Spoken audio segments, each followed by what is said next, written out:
Assalamualaikum warahmatullahi wabarakatuh. Salam sehat, salam sejahtera bagi kita semua. Saya Upi Diah Eka Novianti, SNMA, dosen D4 Destinasi Pariwisata, Departemen Bisnis Fakultas Vokasi Universitas Airlangga.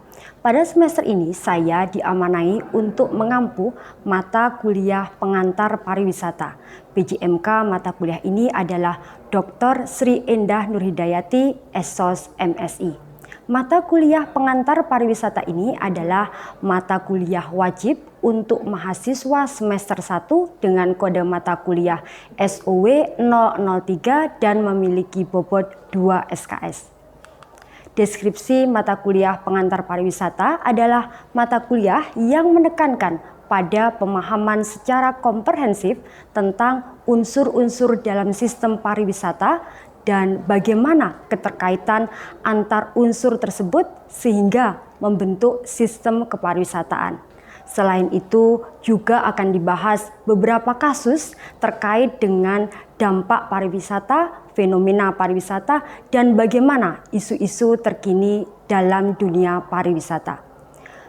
Tujuan pembelajaran mata kuliah pengantar pariwisata ini adalah setelah mengikuti perkuliahan ini, mahasiswa diharapkan mampu menjelaskan tentang ruang lingkup pariwisata, jenis-jenis pariwisata, dampak pariwisata, dan tren perkembangan pariwisata ke depan dengan benar. Perkuliahan pengantar pariwisata dilakukan selama 1 semester yang terdiri dari 14 pertemuan. Terdapat beberapa topik atau bahan kajian yang akan dibahas dan disampaikan kepada mahasiswa dalam mata kuliah pengantar pariwisata.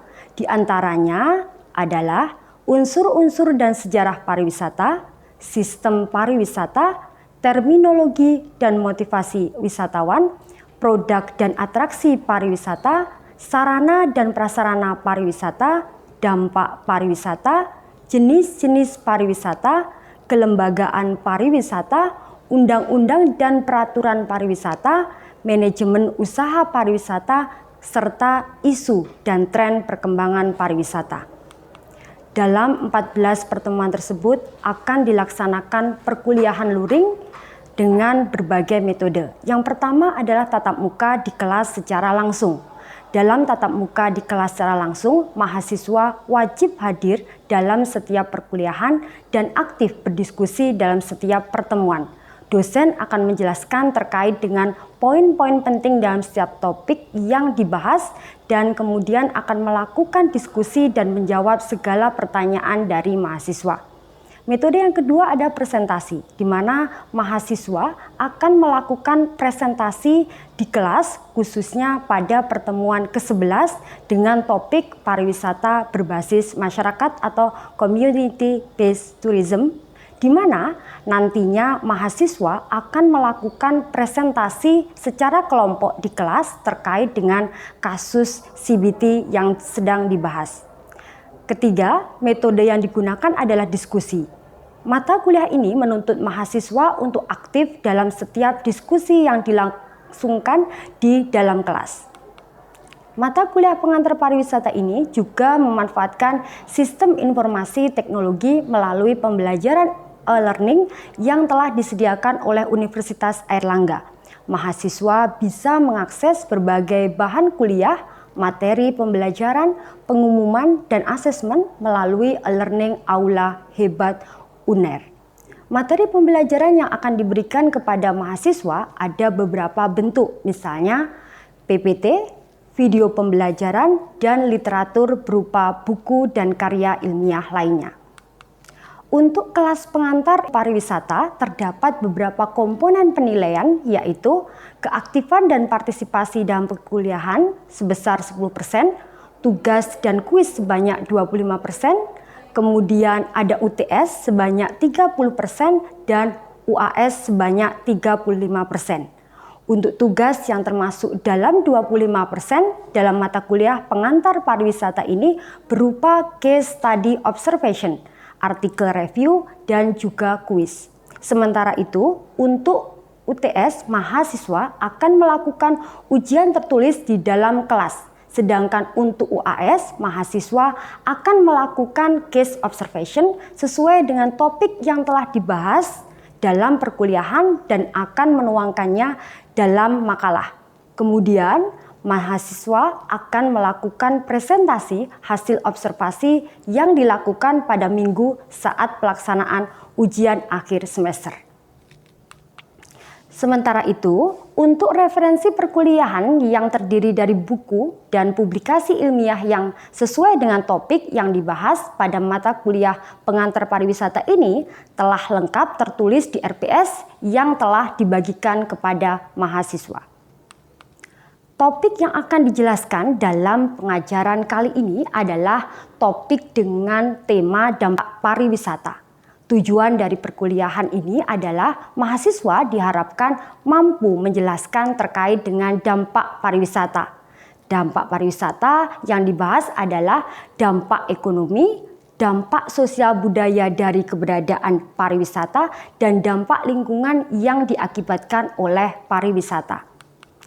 Kendala yang dihadapi dalam proses belajar mengajar mata kuliah pengantar pariwisata adalah terkait dengan partisipasi dan keaktifan yang selama ini masih rendah, serta kurangnya kemampuan mahasiswa dalam memahami materi, khususnya materi yang teoritis.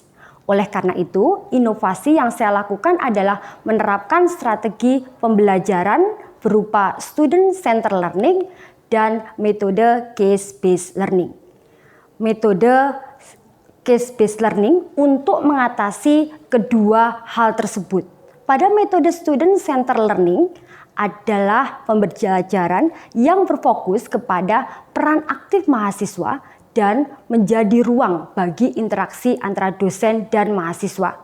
Sementara itu, dalam metode student-centered learning atau SCL, mahasiswa senantiasa diajak untuk mengemukakan pendapatnya, bertanya, dan berdiskusi.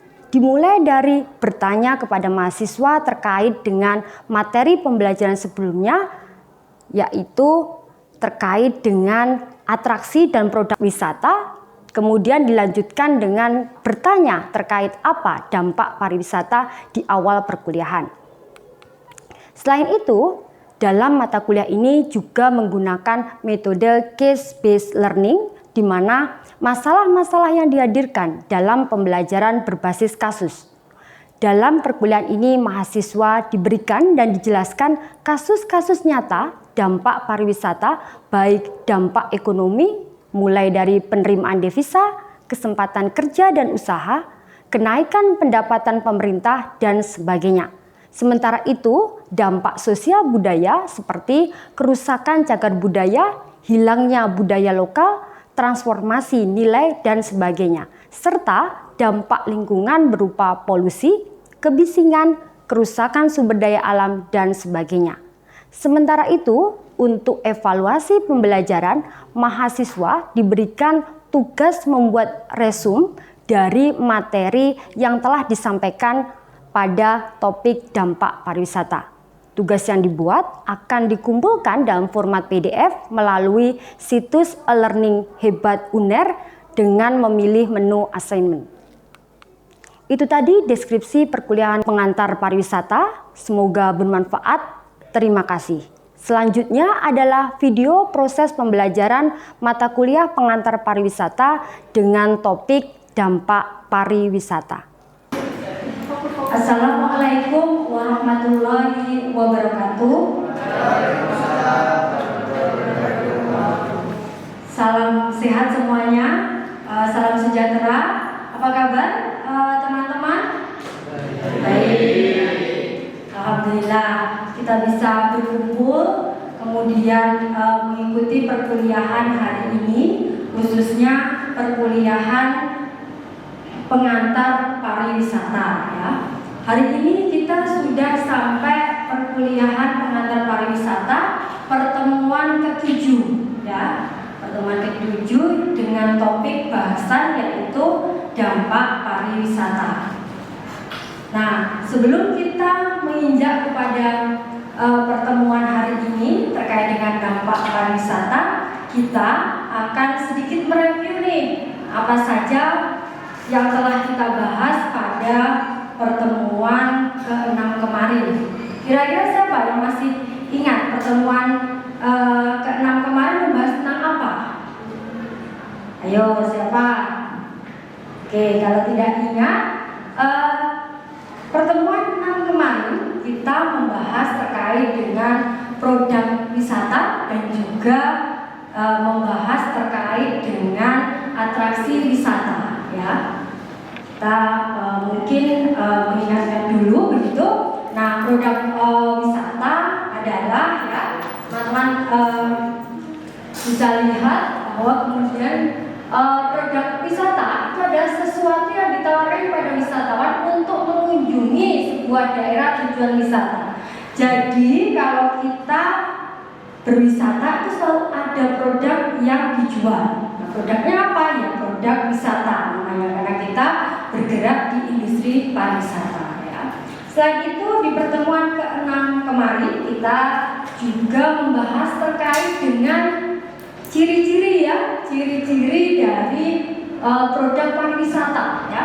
Ada yang pertama tidak dapat dipindahkan, ya, tidak memerlukan perantara. Dan yang paling terkenal dari 8 ciri produk ini, yang pertama adalah terkait dengan tidak dapat dipindahkan. Artinya apa?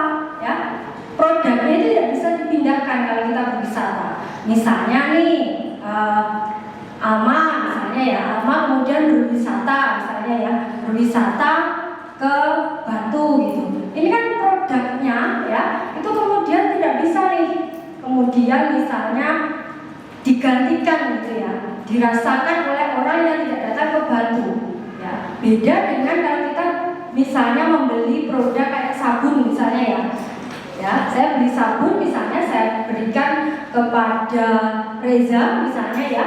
Nah, itu bisa dipindahkan. Ini bedanya kemudian dengan produk biasa, produk pariwisata dengan produk yang biasa, ya. Kemudian yang cukup terkenal dari ciri-ciri produk pariwisata yang paling penting adalah tidak memiliki standar atau ukuran yang objektif dalam menilai tingkat mutu produk, ya. Artinya apa? Sebenarnya dalam menilai produk pariwisata itu tidak ada standar yang jelas gitu, ya. Bisa saja misalnya ketika Rizal datang ke destinasi wisata, hatinya lagi putus sama pacarnya misalnya, ya, gitu, itu pengalamannya akan berbeda saat datang ke Batu. Mungkin berbeda dengan Amas yang datang misalnya, ya, kemudian dia lagi bulan madu misalnya, itu berbeda pengalamannya, ya enggak? Nah, itu yang kemudian disebut dengan ciri-ciri produk pariwisata yang tidak memiliki standar, ya, jadi standar yang objektif. Meskipun kadang ada SOP dan sebagainya, ya. Itu terkait dengan kemarin yang sudah kita bahas terkait dengan ciri-ciri produk pariwisata, ya. Apa yang bisa dilakukan di sana kira-kira kalau kita ke Dieng misalnya? Apa saja yang bisa dilakukan, gitu, ya. Kemudian ada namanya something to buy. Kira-kira apa yang bisa dibeli? Oleh-olehnya apa, gitu, ya. Kemudian juga something to eat. Makanya sekarang ngetren nih yang namanya wisata kuliner. Karena orang berwisata itu nggak hanya mencari pengalaman, tapi juga mencari nih kuliner apa yang kemudian sedang ngetren. Kemudian juga something to learn, sesuatu yang kita pelajari, ya. Kalau kita pergi ke pantai, yang satu pergi ke pantai, yang satu mungkin kemudian pergi ke Pacet misalnya, itu pasti akan pengalamannya juga akan berbeda, ya, karena ya tadi atraksi yang didapatkan kemudian juga berbeda, produk pariwisatanya juga berbeda, ya. Jadi itu sekedar review untuk pertemuan ke-6 kemarin. Sampai di sini apakah ada pertanyaan? Belajar terkait dengan dampak pariwisata, kemudian mahasiswa nanti mampu menjelaskan, ya, sahabat pembelajarannya mampu menjelaskan terkait dampak sosial budaya, dampak ekonomi, dan juga terkait dengan dampak lingkungan yang diakibatkan oleh pariwisata, ya. Oke, kita akan mulai, ya. Terkait yang pertama adalah dampak ekonomi, ya. Jadi dampak ekonomi itu ada ahlinya namanya Profesor Cohen, ya. Di dampak ekonomi itu salah satunya, ini kalau ekonomi kebanyakan positif ya dampaknya. Yang pertama misalnya penerimaan devisa ya. Pariwisata itu kemudian digadang-gadang ya untuk menjadi sumber devisa pertama ya, meskipun sekarang posisinya ada di nomor 2 setelah sawit gitu ya. Kemudian juga pendapatan masyarakat ya, baik secara langsung, ini kaitannya ada kesempatan kerja dan juga kesempatan usaha. Artinya apa? Kalau sebuah destinasi itu berkembang, maka masyarakat di sekitar destinasi itu juga akan berkembang pekerjaannya ya. Kemarin kita sempat PKL-nya ke Dieng ya. Di Dieng kita melihat bahwa awalnya daerah Dieng itu kan daerah pertanian. Namun kemudian muncul berbagai destinasi wisata ya. Dari situ kemudian mereka kini ada tambahan pekerjaan selain menjadi petani. Salah satunya misalnya kalau kemarin teman-teman mengamati gitu ya, petani kemudian mengolah ya kentang hasil yang biasanya dijual kentang kulak dengan harga sangat murah ya, itu kemudian dibikin kayak citato semacam itu ya, atau dibikin produk-produk yang lainnya, diversifikasi produk. Otomatis ini kemudian membuka kesempatan usaha, kesempatan kerja ya, distribusi manfaat keuntungan ya, dan sebagainya ya. Nah, makanya kemudian pariwisata itu kalau boleh dibilang orang menyebutnya dia punya yang namanya multiplier effect ya. Jadi seperti ada pariwisata di tengah, itu kemudian akan ada seperti gula ya. Nanti akan ada semut-semut yang datang ya. Nah, efek dari pariwisata itu memunculkan tadi yang dibilang ya, ada kesempatan kerja, kesempatan usaha, tambahan pendapatan dan sebagainya. Kemudian dampak positif lainnya adalah terkait dengan pendapatan pemerintah. Otomatis ini kalau devisanya bertambah, pajaknya juga bertambah. Bahkan kadang teman-teman mungkin sering kalau ke destinasi wisata jajan gitu, di beberapa restoran itu menemukan tulisan restoran ini membebankan pajak berapa persen saya untuk yang makan atau membeli makanan di situ. Ini juga terkait ini pendapatan pajak. Selain itu pajak dari kemudian pendirian hotel dan sebagainya ya. Namun meskipun dampak ekonomi ini ada yang positif, tapi sebenarnya kalau dilihat di sini ada yang kemudian sedikit negatif ya, atau negatif yaitu apa? Kenaikan harga tanah atau komoditas lain. Kalau teman-teman lihat misalnya Bali sekarang gitu ya, itu berbeda dengan Bali sekitar 20 tahun yang lalu. Dulu orang Bali itu tanah-tanahnya itu milik orang lokal. Namun sekarang teman-teman suka nggak ngikutin Instagramnya artis ya? Kalau saya suka ya, saya ikutin kalau nggak salah Naysila Mirdad itu siapa itu ya? Itu punya villa di Bali ya. Dulu ada konsep misalnya di Bali kalau tanah yang dekatnya sungai itu harganya murah karena di sana ada penghulunya dan sebagainya.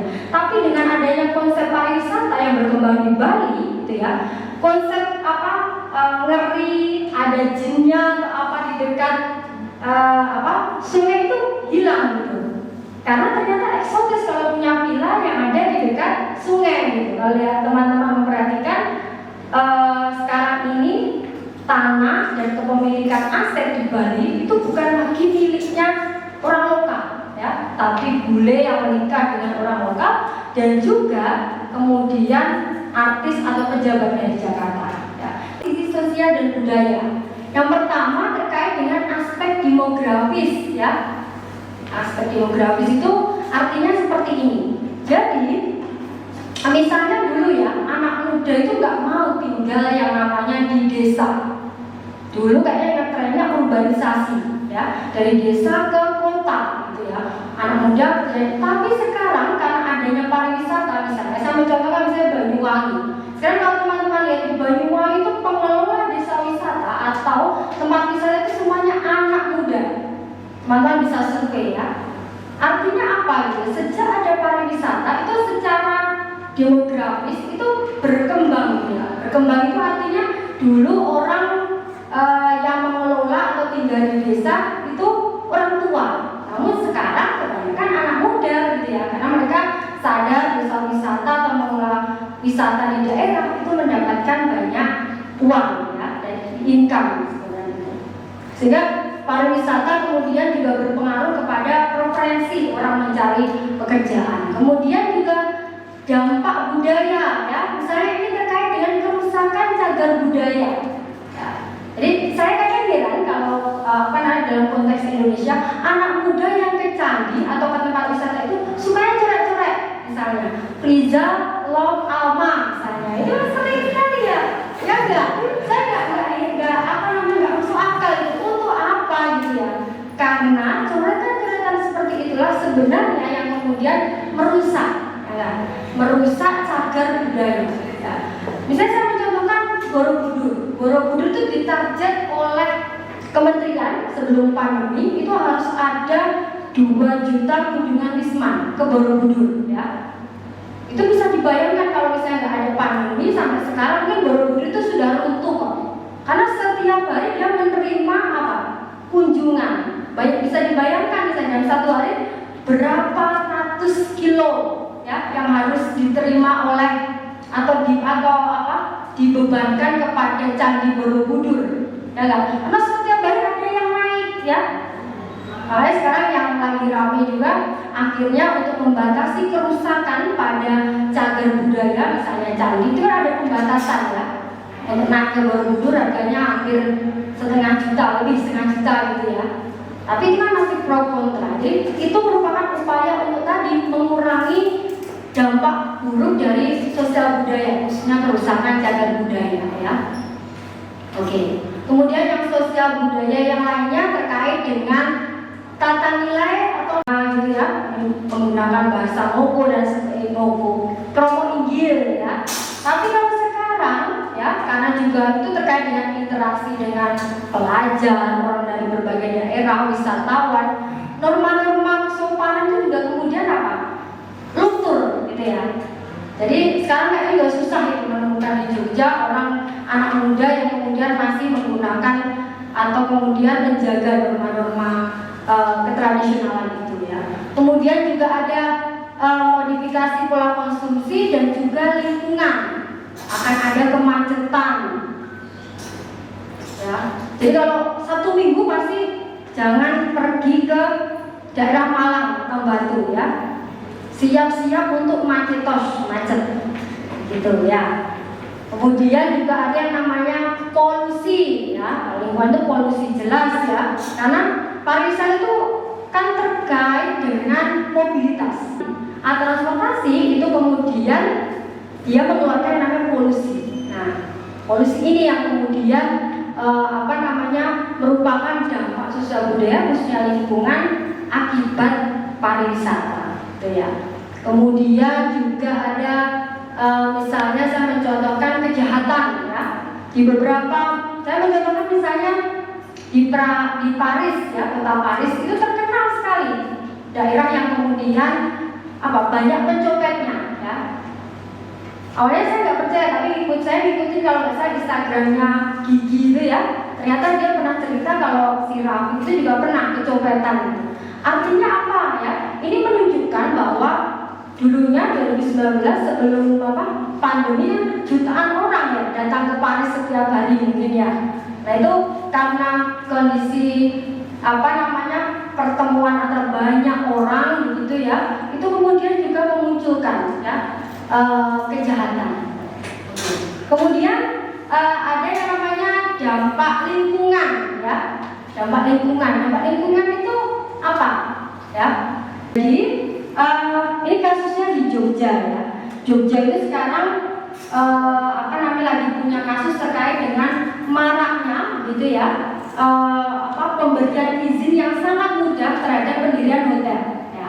Nah, karena sangat mudahnya pemerintah kota Jogja itu memberikan izin, akhirnya bermunculan ya puluhan hotel baru ya di kota Yogyakarta. Dan Jogja sampai sekarang masih kewalahan akan hal itu ya, karena ternyata banyak warga di sekitar hotel-hotel yang mengeluhkan airnya berkurang, debitnya berkurang, sumurnya kering dan sebagainya ya. Kemudian terkait dengan kerusakan habitat kehidupan liar dan juga tekanan terhadap sumber daya alam. Kemarin kita sudah ke Karimun Jawa kalau nggak salah ya. Di Karimun Jawa kita snorkeling ya. Snorkeling di di Taman Nasional itu ya.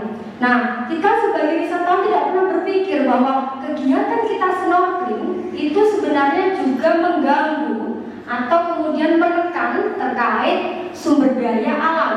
Kenapa ya? Kita nggak pernah kepikiran ya. Misalnya kita foto ada di dasar di dasar laut itu kita nyentuh nggak, cuel nggak, karangnya, kita merusak nggak, misalnya habitat di bawahnya. Nah, ini yang kemudian sebenarnya juga menjadi terkait dengan dampak lingkungan ya. Dan itu arahnya lebih kepada hancurnya vegetasi dan perusakan garis pantai ya. Saya Rizal Pamungkas, saya 151-9141-41-303. Izin bertanya ya Bu. Nah, dari ketiga dampak pariwisata yang disebutkan tadi, dampak lingkungan, ekonomi dan sosial budaya, manakah yang mempunyai peluang untuk paling merusak? Namun kemudian saya kira dampak lingkungan itu yang kemudian paling merusak. Karena kalau dampak lingkungan itu recovery-nya kan lama ya. Jadi misalnya kalau karang rusak karena aktivitas wisatawan, itu mungkin bisa recovery-nya 10 tahun mendatang, ya enggak? 20 tahun mendatang baru terbentuk karang lagi ya. Jadi saya kira Rizal yang paling punya resiko paling besar terkait dengan dampak terhadap pariwisata adalah dampak lingkungan ya. Oke. Apakah ada yang ditanyakan lagi? Ada nggak? Oke. Kalau tidak ada, kita ke slide yang berikutnya ya, terkait dengan dampak negatif. Tadi kita sudah belajar terkait dengan dampak positif ya. Ini dampak negatifnya adalah ketergantungan pada industri pariwisata ya. Ini terjadi dan bisa dilihat kerjaan selain pariwisata. Makanya pas COVID itu orang mendengung-dengungkan orang Bali itu harus punya alternatif pekerjaan selain pariwisata supaya apa? Tingkat kebergantungannya daripada pariwisata itu tidak terlalu besar. Jadi kalau terhantam badai bencana, bisa COVID, terorisme dan sebagainya, ini mereka tidak bergantung pada pariwisata ya. Ini tadi sudah terkait dengan meningkatnya harga tanah. Kemudian untuk terlebih itu dengan NIM 1520 1068 3061 saya ingin bertanya berkaitan dengan dampak pariwisata. Dampak pariwisata sendiri tentu berkaitan dengan aspek demografi. Nah, menurut Ibu terkait dengan aspek demografi ini, tanggapan Ibu tentang wisatawan milenial itu seperti apa?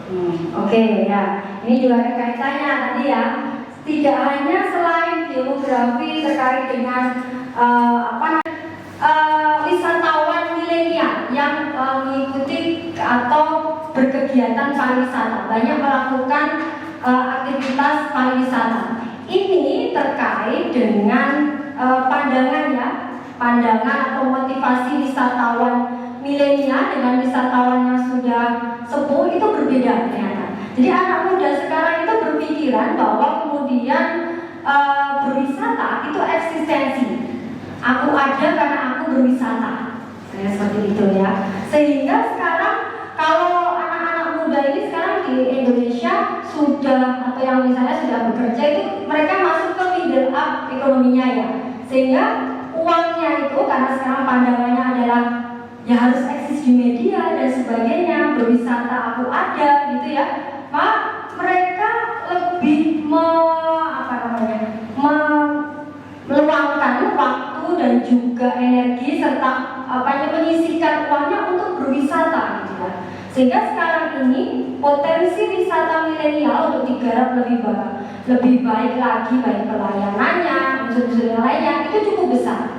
Atas partisipasinya di kelas ini, atas keaktifannya di kelas ini, ya, saya mengucapkan terima kasih. Semoga apa yang kita pelajari hari ini itu bermanfaat untuk pengetahuan dan teori yang teman-teman miliki dan juga berguna saat teman-teman nanti bekerja. Saya kira bisa saya akhiri. Sampai ketemu minggu depan. Assalamualaikum warahmatullahi wabarakatuh.